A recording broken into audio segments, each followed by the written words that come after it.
चलिए दोबारा याद करते हैं पिछले एपिसोड में क्या हुआ था। अलादीन के हाथ एक शक्तिशाली दीपक लगा जो उसे 3 इच्छाएं पूरी करने की शक्ति देता था। एक दिन अलादीन ने बगदाद की राजकुमारी को सड़कों पर देखा और उससे प्यार कर बैठा।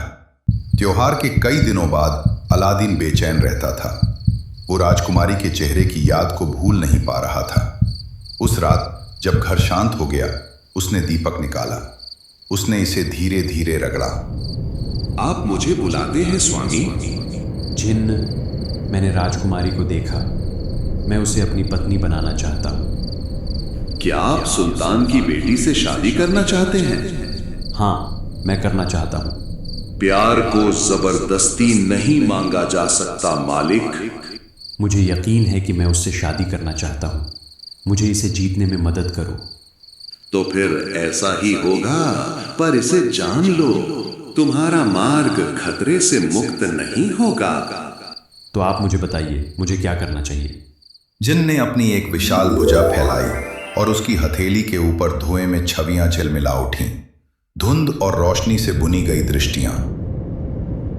ये वो दुनिया है जिसमें तुम्हें कदम रखना होगा।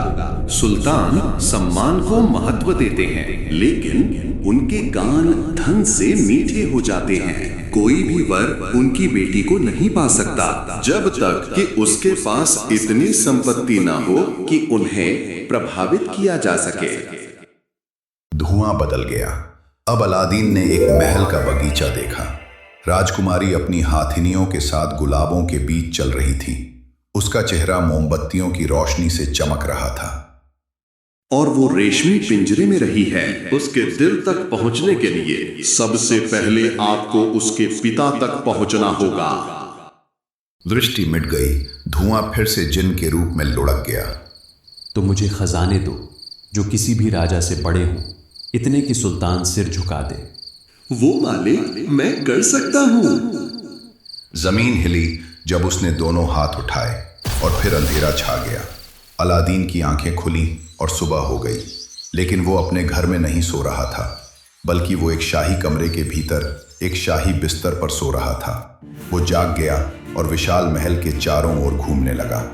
जिन्न की आवाज कमरे के कोनों में गूंज रही थी, अलादीन के सुनने के लिए लगभग बहुत धीमी। सावधान मालिक।